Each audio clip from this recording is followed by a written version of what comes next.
What's good, YouTube guys? Back out here in the shop again with another video on my oldest Ford. We're doing some more stuff to it and getting it a little more ready to be on the road all the time every day again. I've already driven it to work for like a week now and it's been pretty good so far, which is really neat because I'm super excited about having my old classic truck back on the road.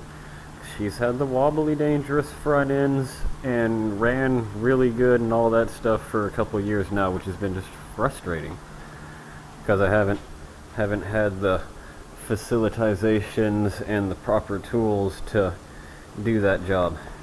But now we did that job. Anyway, this is fun. So now we're coming through and doing a bunch of the typical maintenance that everybody should do every once in a while. Like I came in, replaced my two fuel filters. I just saw this on Vice Grip Garage the other day and I thought that's a good idea. This is a it's like 15 bucks for a filter, which is a little expensive because you see my cheapo metal one down there, it's only $7. But the whole deal here is this guy you can open up and it's got a reusable filter element that you can clean out with the brake clean and whatnot and then have a new filter again, which is really cool for guys like us with really old rigs with 40-year-old gas tanks in them that just might not be the absolute cleanest. So I'm gonna get another one of those at some point and have two of them that you can renew. But I thought this thing was cool because I used to have this like several years ago. I used to have one of these guys under there because it's all cool and snazzy looking. You can watch your fuel and it's got the replaceable filter element. You can't really clean it out. You hit that with the brake clean, it'll melt. But anyway, I quit using these years ago because on account I heard about them burning people's rigs down and stuff. So like these threads get loose over time and this glass piece and these metal things, they just don't stay tight very good. It loosens up, fuel starts leaking out, or worse yet, the glass cracks and then fuel starts spraying out and then you just got a big fire and it's just a really, really bad time in your old rig then. So I've stayed away from openable filters until I seen this one, which has a whole bunch of threads, seems to tighten down really nice. It's all aluminized and stuff, and there's no big stupid glass thing. As cool as this looks at first, it's a terrible, terrible idea. So yeah, I think I like that thing so far. But not that thing. Moving on. I've got the two filters, I've replaced all my fuel lines here, and on this guy up here at the front there's like 5 pieces of rubber hose. You got 1, 2, there's this metal tube here for some reason that runs down to another little piece of rubber guy that hooks to the pressure side of the fuel pump down there, and then on the feed side of the fuel pump there's another rubber hose that comes over to that filter, and then there's another rubber hose, and then it's metal for a while. Surprisingly enough, all my metal lines look pretty nice. Like it's not even just completely covered in rust from one end to the other, so that's shocking. Unlike this master cylinder that we're swapping out here. She's crusty. So anyway, I got all those changed. The only rubber fuel hose we got left to do is on top of our old tank. We're going to be dropping that. That'll be fun. It's full. And we replaced on our heater hoses. Oh, look how nice. It may not be enough light for you to see, but they're all new hoses and I got them attached together in a fancy sort of way. Before they were just kind of, one was out here and one was shorter, and it was just ugly. That, and they were really old and cracked up and leaking. We put a radiator in this truck a couple years ago. The radiator hoses, upper and lower, aren't too terribly old, but we will be replacing on those at some point, especially the lower because it looks older than the upper. you may have noticed that we have a bunch of disorganized coloring going on. I had started painting stuff red in here a couple years ago for some reason. I think it's because that was the color I had. But I've switched up on that and we're quitting the red. You may have seen in other videos on the 92 here, it's been the star of the channel. I've had like a little theme of the Ford blue sorta-ish and some silver going on. So I think we're going to do a little something like that because I'd love to have just lots of the chromies in here. So I got my new brake master cylinder all sprayed up chromey silver color so it'll look nice for at least 3 to 7 days before it turns into a rust pile like the other ones always do. But anyway, that probably almost, maybe not, I'm sure I forgot 7 things, has you up to speed on what I've been doing with the old truck since the kingpin bushing stuff revival. So now I'm going to continue just getting that out of there. I believe the brake booster's still in good shape, so we're going to just delete on the red color, and then we'll start remounting stuff after we just clean it really hard, spray paint it, and then put that on.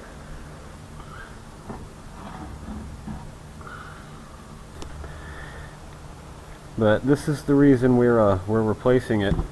Ironically enough, truck had really good solid brakes, front and rear. Stopped no problem. I mean, it felt like it just stopped like it's supposed to. Nothing was mushy, no sinkage, no leaks. But just look on to the state of it. And then you see on the inside there all that rust and crust. You may, this is the brake fluid I got out of it. Ew. You may be able to see it looks like the metal is separating into layers up here in the front panel. But yeah, there's a plunger and little delicate seals and stuff inside there that have to move in and out to make this thing put the brake pressures on. And look at all the crust in the bottom of here. How did this work? So anyway, that's why we're replacing it, because I don't expect it to keep working for very long. I'm pretty sure this could fail at like any moment yesterday, probably. So anyway, now we get to move back over here and just get to cleaning a lot. Okay. Look at my blue radiator cap. Yeah. So I took a bunch of the 80 grit sandpaper and mineral spirits and cleaned this guy up really good on account of we're going to be reusing it right now, since underneath my protective, the hell is that, paper towel, the seal in there still looks really solid and intact. And when I unhooked my vacuum line here, it gave the old sound, so that's a good indicator that everything is in working order in the booster, because the whole system, the whole vacuum system, was still maintaining its vacuum until I undid that line. And it's been about 24 hours or so since this thing last ran, so it's held vacuum all that time. Now, just because you go unplugging that hose and your thing doesn't go, doesn't mean that your booster is bad. It just means you have a vacuum leak somewhere, and it could be your booster. But being as ours went, then we know that the whole vacuum system is in pretty good shape, because over that course of time it would have leaked the vacuum down if you had little bitty cracks and pinhole leaks in places. Anywho, now we're gonna move on with the and just rebuilding the old brake booster with the and then I was thinking about this other thing. Hi, Muffin. How you doing? So I'm going to be driving this for quite a while we rebuild the motor in the other truck. And my whole plan for this truck, my original one, my first truck that I'm super excited about working on, my whole plan for that is, you see I have this guy over here. This truck has a much less rusty cab and bed. If you didn't notice,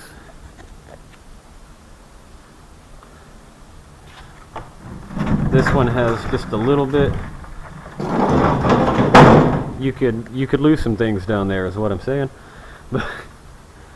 But I was thinking, for now, since it's going to be probably a few months before I have that truck all rebuilt and situated, and then I'm back to a position where we can be swapping beds and cabs. And also, this guy has a 5-speed and a clutch, so that needs to go behind the old 302. As much as I love the 3-speed automatic in these trucks, because they are really good transmissions, you're just never going to get that good a gas mileage like you will with the old 5-speed. Anyway, what I was talking about is I was thinking of cleaning this truck up a little bit. My initial thought was to touch up all the primer all over it, so it looks just a little bit more nicer for the couple months I'm driving it until, you know, we do swappy swaps. But I was also thinking, see, I started touching up some primer over here a little, and then I had this other neat idea, being as it doesn't matter a whole lot about, you know, trying to stop the rust on this, because I was thinking it might be kind of neat to, instead of putting a bunch of primer on it, maybe just clear it. Because, you know, this primer was done 7, 8, 9 couple years ago, and it kind of looks cool. As much as I want to sand it and cover it up, at the same time I kind of don't. And it might be neat to just clear over that, because I mean, just look on to the patina. You can't just make that patina. You gotta work for it and wait. So over here I sprayed a little clear coat on it, just out of curiosities, for testing purposes only. And I'm going to see what I think about it, and maybe what the old lady thinks about it, and then if you guys care, you can comment down below what you think about it. Because I'd like to pretty much one or two things: either clear over all the cool old rusty spots so it looks a little neater for a while, or put primer to it, because we definitely don't need to be putting color and, you know, sanding and clearing and all that on my body parts that are not in healthy shape. But yeah, I just thought that was an interesting thing. I've seen that done before, where people clear over the patina, and it looks kind of cool. You know, it took a long time to get all these character marks. I don't know if I want to get rid of them. Anyway, Mustang. Now I've got all that sorted and the brakes bled. Here's what our fuel situation, our brake fluid situation looks like now. If it's not too shadowy in there, you'll see it's nice and clean. You see right through the bottom. You almost can't even tell it's full of fluid. And before it was really, really dark and horrible. So now we got my brakes sorted for now, till I go taking care of my I'm going to replace the axle seals and bearings in the old 9-inch back there. And when we do that, we're going to just go on and redo both sides of the rear brakes, and then we'll bleed on them again, but that'll be in a future video. Anyway, surprise! Chargy Whirler update, upgrade, update. We're replacing it. Anyway, it's not there, if you'll notice. Since the last clip right before this one, I drove the truck to work the next day. Everything was all cool, sounded great, blah blah blah blah blah, like it always does. Anyway, going through a parking lot on my way to pick up on the way to pick up my helper, and apparently she had just quit charging a day or two ago, and I ran out of battery and died. So we have a no charging of the battery situation. So I pulled my alternator off to take her up to the store and get her testified on to see if it was good or not. Their tester was broken, like it always is. Sure, just buy another one. And this is an old school alternator setup. This is like the first generation Ford alternator. At least it's not the second. Those caught on fire. My 92 here is the third gen alternator.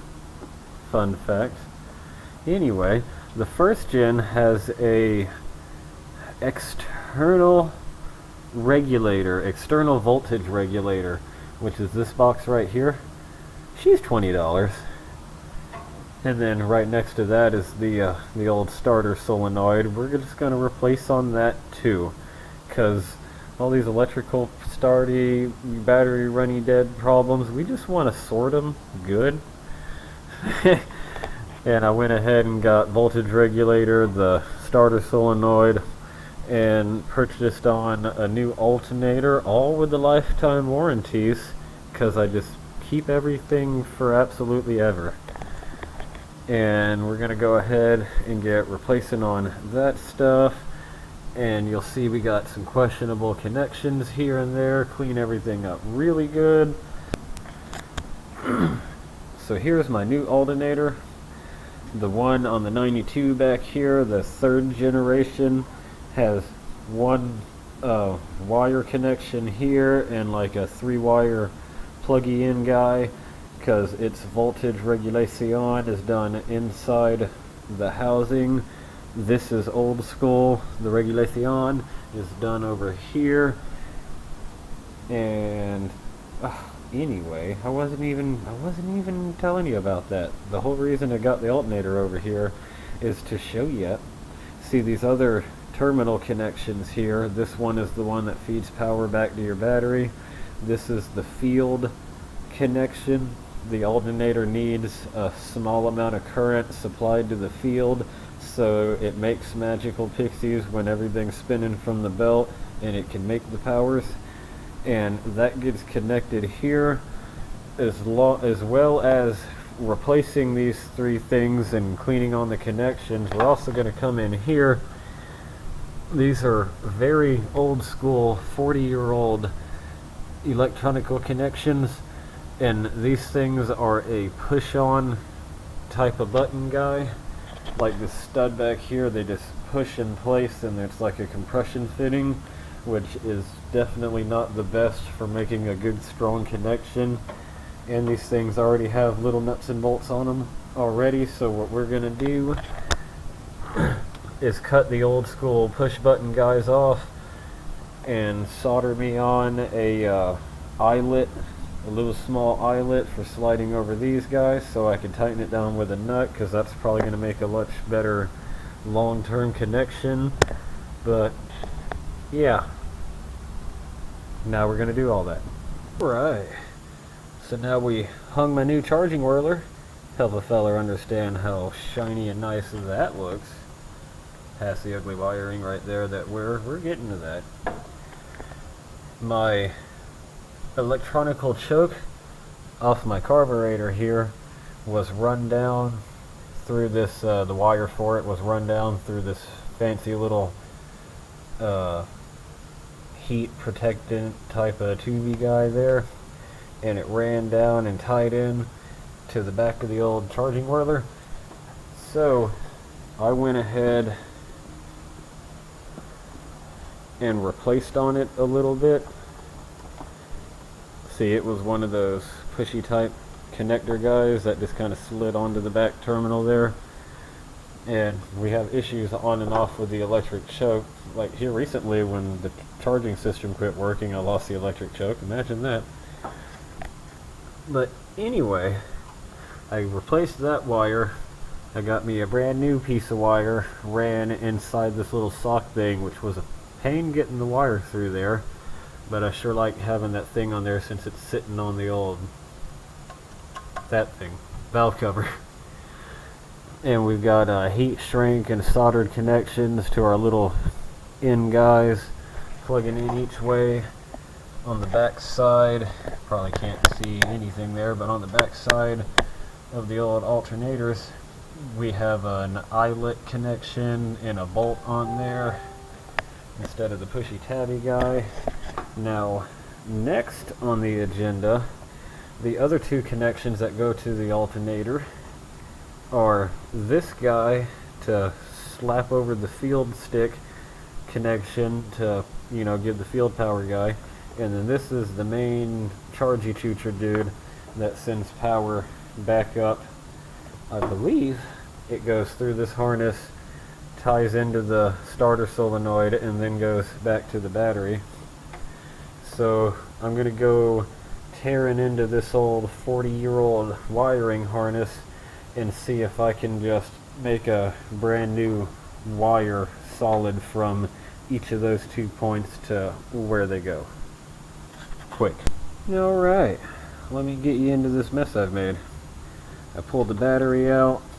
I got rid of this vacuum canister that goes to nothing anymore. I've kept it though because I'm sure it has something to do with my ventilation doors and the fact that she just blows air through the defrost vent straight at you and at the floor all the time, all the places. So I bet it has something to do with that. So we're not gonna throw it away in the bin, but got it out of here for now because it hasn't been plugged in anything for years. I had a big silly this thing. Yep. I had that nonsense in here from when I was trying to have a big old stereo and sub and stuff in the truck. I'm sure we'll go that direction again one day, but not till cabin bed swap. And that was just a silly stupid thing that was oversized and cheaply made, and the fuses were too big anyway, so let's just get that out of there. Anywho, back to what we're actually doing. Over here, see, this is the regulator wire where all the pixies come through after they're freshly made. It comes into this little block, which I'm pretty sure is just like some injection molded electrical tape type stuff, because it appears it's just a wire that splits into 3 wires. See, 2 big ones and the little one. There might be some type of electronic in there, I don't know yet. And then it splits into 2 pairs. This one comes back and bends around because they used the wire that's too long. Why not just cut it down? Anyway, coming back this way, this one, the black wire, comes over to another big bulky spot where it turns into 3 wires yet again. And the one comes up where I had this connection I pulled the tape off of because it got hot when the alternator quit working. This comes and stubs straight off of the 12V's hot power from the solenoid. So I'm kind of thinking that this is the charge wire to go to the battery. So this comes up, ties in there, and then makes its way back to the battery finally. These other 2 wires, we got that original black one, and then there's a red and a yellow. This yellow one comes off over to the whatever that is, voltage regulator guy. So that's this yellow wire that's right here, the 3rd little terminal down with the stub out thing that I have no idea what the purpose is of. And the red wire here, it looks like it comes in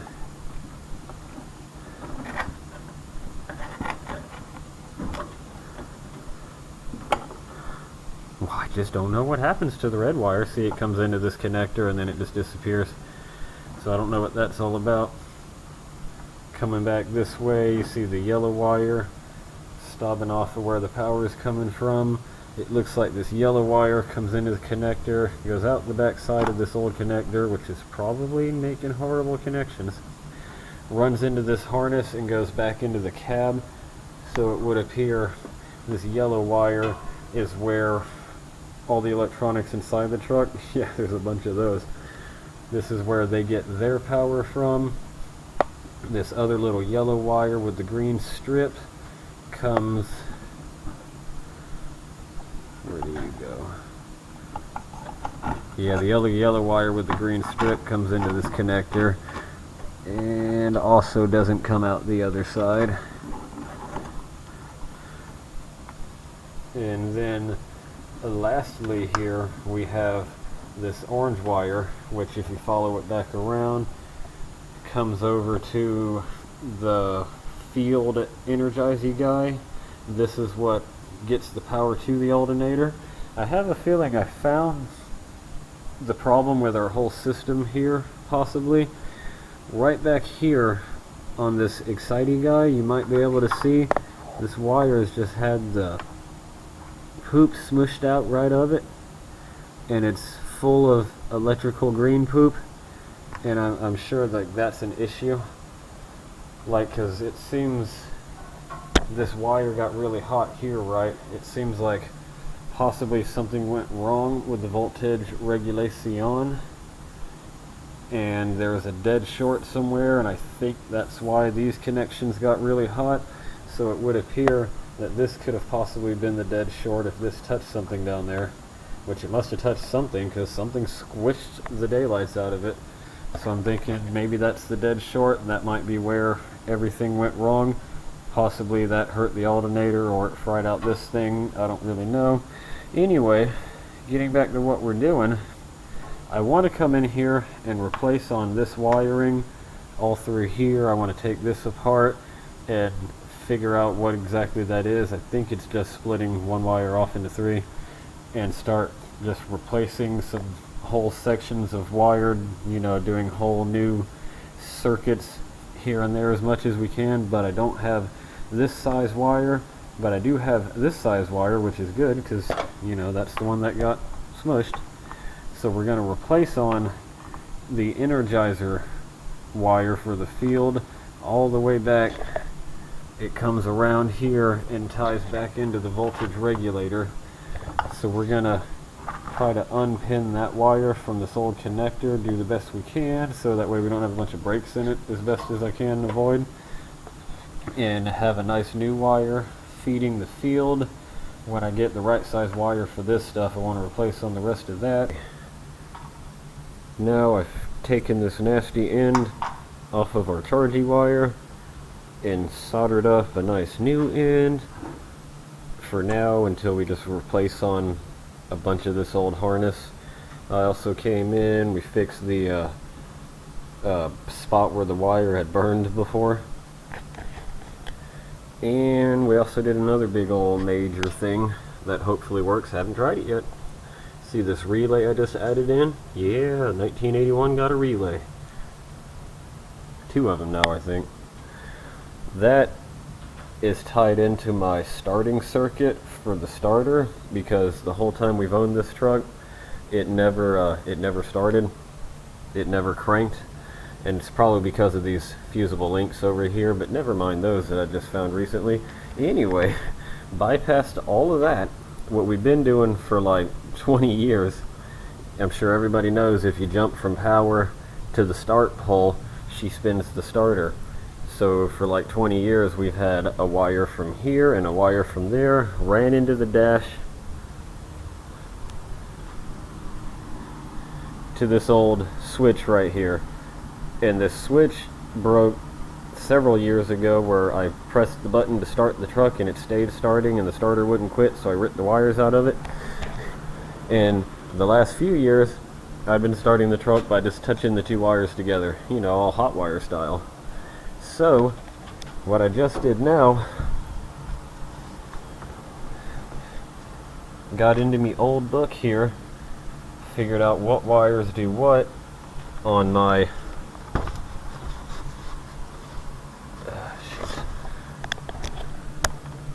ignition switch down here.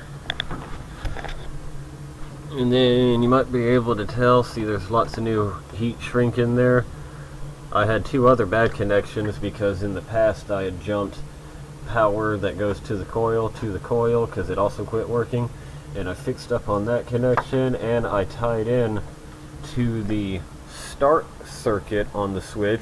So supposedly, hopefully, when we turn the key all the way forward to start, it's going to run juice to my relay, which will run juice to the starting solenoid, which will run juice to the starter, and maybe, if I'm really cool, we'll be able to start this old truck by the key by itself, instead of putting in the key, turning it on, touching two wires together.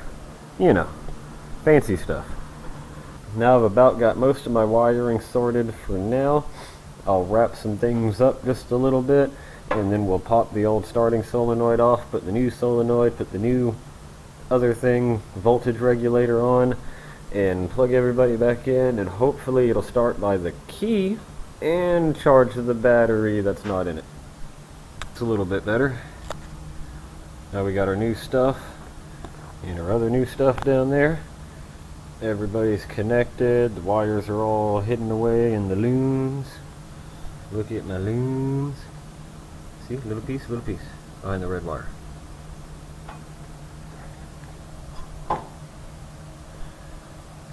Now it's only a partial rat's nest instead of the full on. So now we get to drop the battery back in, hook everything up, check for fire, and see if any of the stuff we fixed is fixed.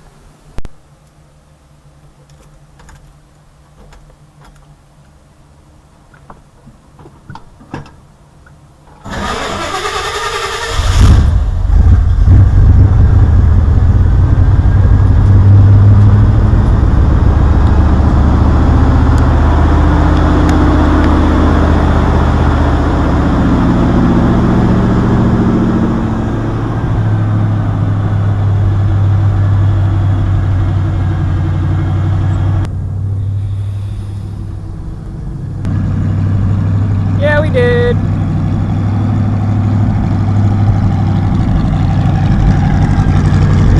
But does it charge though? Hey! Hey!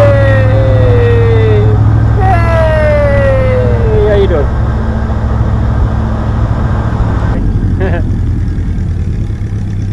Alright. Well, that wraps up this wonderful Electronical 1981 video. Thank you guys for watching. Have a wonderful day, and go make your old stuff start by the key. And charge. Make sure it charges too. That's also important.